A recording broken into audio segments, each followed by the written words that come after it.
ano-ano nga ba yung mga parenting tips na pwede kong ibigay po sa inyo as a pediatrician na kahit masakit or kahit sabihin ko sa inyo na real talk lang.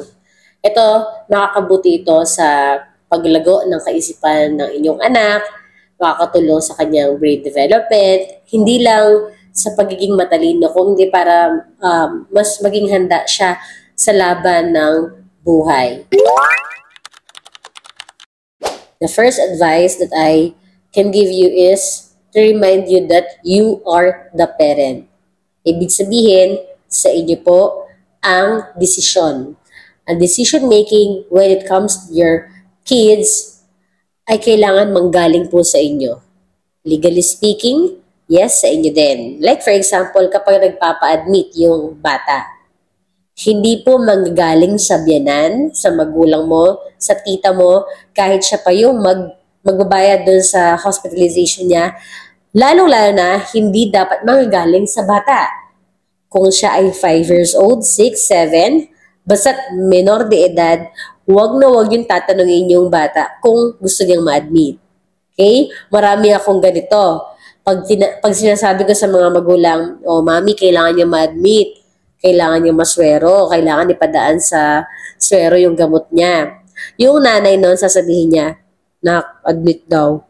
Mami, kayo po yung magde-decide. Kayo talaga yung magde-decide, hindi yung anak mo. Alam kong pinaparating mo lang sa kanya. Pero dapat firm kayo sa magiging decision niyo.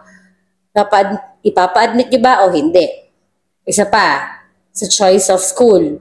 So, kayo din ang magde-decide niyan kung saan niyo ba gustong ipasok si baby. Sa daycare mo na ba? Sa preschool mo na ba? Huwag kayong magpapa-influence sa mga nakikita nyo sa kapitbahay ninyo, sa relative ninyo, especially sa social media. Kung 2 years old si baby mo ngayon, nakikita mo na halos lahat nasa preschool. Tapos, wala sa budget ninyo, okay lang yon. Huwag kayong may influence sa iba na kapag nag-preschool na yung mga 2-year-old na yan, 3-year-old, dapat kayo meron din. Pero, hindi ko sinasabi na wag. Maganda pa rin naman. Pero kung hindi siya kasama sa budget, then wag. Kasi medyo may kamahalan din ang preschool. Kung daycare, yon. Daycare, wala pong bayad.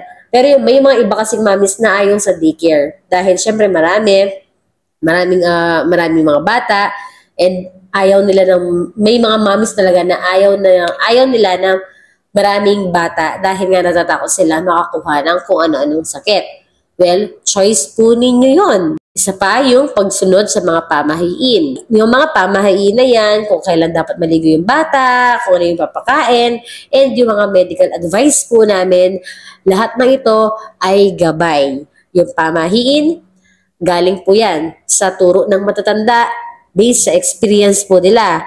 Ang medical advice, galing po yan sa siyensya at sa mga napag-aaralan na. Pero, ang desisyon ay kayo po, mga mamis. Ano ba yung susundan ninyo?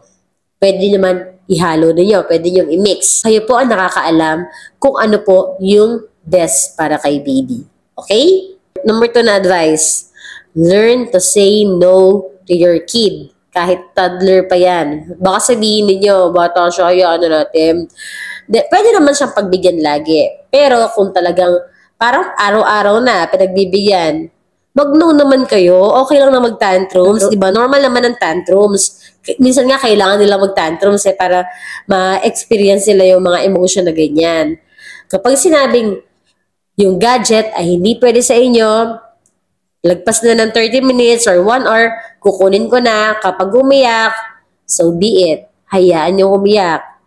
Titigil din yan. Kung wala naman siya ibang developmental disorder, titigil din po yan. 30 minutes lang po yan mag-tantrums. Kailangan yung i-endure. Tiisin po ninyo na umiiyak ang bata.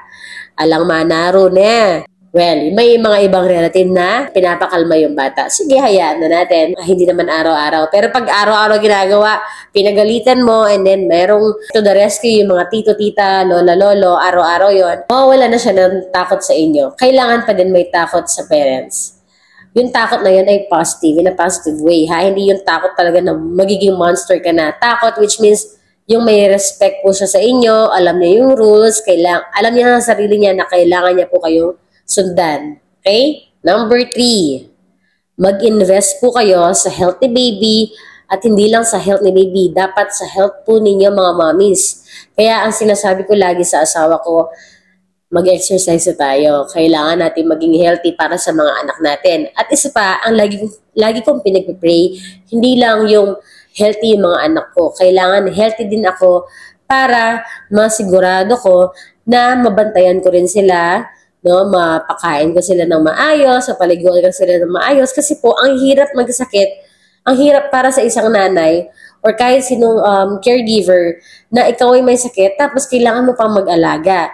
Ito especially sa mga mommies to Sa mga daddy kapag nagkakasakit, di ba? Kasi shoutout sa mga nakaka-relate. Sa mga daddy kapag nagkasakit yung mga yan, hayaan lang natin silang humiga, di ba? One day meron silang pahinga. Pero sa mga mommies, kapag may sakit ka, kailangan mo pa rin paliguan yung mga anak mo, kailangan mo pa rin mag-work, kailangan mo pa rin maglaba, maghugas ng plato, magpakain. Di ba? O, di ba? Ngumingiti ka, mga mami. Ngumingiti ka. Ako swerte ako. Kapag nandiyan yung asawa ko at may sakit ako, nakikisuyo talaga ako na please, hihiga ko lang yung katawan ko. Yun. Swerte po tayo pag may ganun tayong asawa. Ganito, ang sinasabi ko is, kailangan nating laging maging healthy para sa mga anak natin, para healthy pa din sila. Healthy and safe, yan po yung laging pinagdadasal natin. So, paano maging healthy? Huwag tayong masyadong magpupuyat. Okay? Ang late na puyat nyo na dapat ay hanggang 12 midnight lang. Huwag nyo nang paabot ng 2 o'clock porket yung mga anak po ninyo ay tulog na, then kayo, mag-browse pa kayo hanggang 2 o'clock, 3 a.m., magigising ka pa ng maaga. Pag napuyat ka, bagsak ang immune system mo, mabilis ka makakuha ng virus. Puyat ka lang, tinuubuhin ka na agad, sisipunin ka na agad, sasakit na yung pakiramdam ko. Hindi mo na maalagaan ng maayos yung mga anak mo. Isa pa, yung exercise. Kailangan mag-exercise na tayo. Mga mamis, mag-exercise na ako, samahan niyo ako sa journey na to dahil ako nahahalata ako na sa sarili ko. Dati, nung single pa ako, kahit nung residency training ko, every other yung duty namin. Tapos lagi po kaming puyat. Ni isang virus, wala pong pumasok sa katawan ko. 4 years po yun, hindi po ako nagkakasakit. Pero ngayon may 2 na akong anak. Tapos 2 times in a week lang ako nag-duty sa hospital. Parang every month, meron akong ubot sa sipon. Naahalata ko yun. Kaya sabi ko, kailangan ko nang mag-exercise. Dahil talagang borlogs po talaga ako or talagang kailangan kong ihiga yung sarili ko sa bed. Hindi ko na maalagaan yung mga anak ko. Tapos, isa pa, hindi ko pa makakapag-work na maayos. Kaya kailangan natin, mommies, maging healthy, lalo na sa mga 30 years old and above dyan. Kailangan nating kailangan nating mapanatili yung health natin para sa mga anak natin. Okay? Next na advice is, suportahan niyo po yung mga anak ninyo pagdating sa education and sa mga extracurricular activities dahil aminin naman natin, di ba? Alam na natin na gusto natin ng mabuting bata, pero aminin na natin na gusto talaga natin ng matalinong bata. Gusto natin ng matalinong anak, di ba? Sinong ayaw? Ako, ang pangarap ko, magkaroon ako ng mabuting anak. Okay lang na hindi matalino.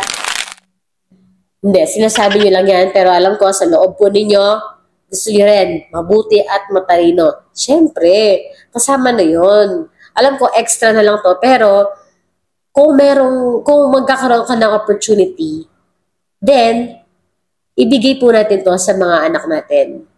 Please, nurture our children to have a good education and extracurricular activities kung kaya po ng budget.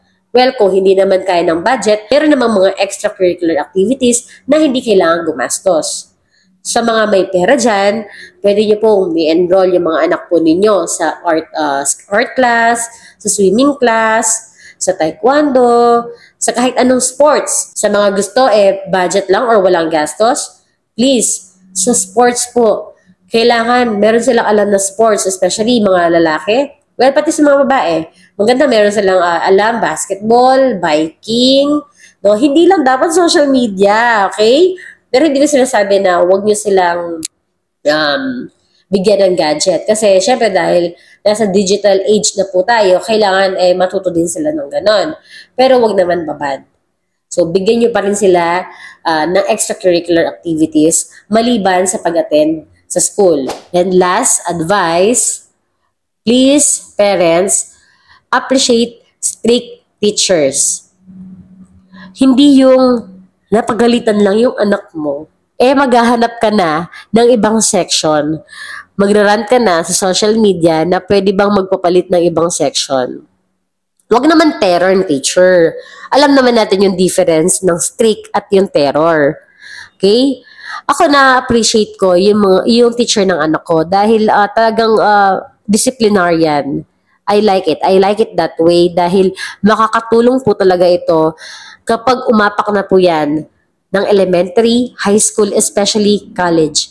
Kasi 'di ba, more than 50% ng buhay ng mga anak natin, aminin natin, sa school po yan. So talagang mahuhubog po yung kanilang kaisipan, yung kanilang emosyon, yung kanilang ugali sa school. So 'di ba, might as well na magkaroon po siya ng isang disciplinarian na teacher. Na strict na teacher kaya sa yung talagang lax lang yung hinahayaang sumagot yung mga students sa kanya. 'Di ba? Dati laki naman tayo ganon. Pinapatayo pa nga tayo kapag noisy tayo pinapalabas pa nga tayo Gustong-gusto nga natin yun para hindi na magklase. So, huwag natin hayaan na nakainin tayo ng social media ranting na kung ano yung pinagsasabi nila sa teacher. Ako na-appreciate ko talaga yon. So, sana ma-appreciate po ninyo yon. Kasi 'di ba sa Spain, sa Japan, unang tinuturo sa mga student yung discipline. Tapos kapag sa atin ginawa, talagang magrarant na lagi sa social media. Tulfo agad. Hindi po ganon. Yung mga teachers po na yan, gusto lang po talaga nila ay matuto yung mga bata. Maliban sa academe, sa mga numbers, shapes, English, language, kailangan din nilang matuto kung ano po ba yung tama sa mali. Kung paano ba mag-behave. So, sana ay nakatulong po ang aking real talk na advice. Sana walang na-offend. Pero okay lang dahil yun naman ang purpose ng vlog na ito is to give you advice as a pedia mom for almost 5 to 6 years na kahit masakit po sa inyo. Ganun po talaga. And para sa mga first time mommies, congratulations. Para naman sa mga hindi na first-time mommies, congratulations at nakakaya at kakayanin pa din. Bye-bye!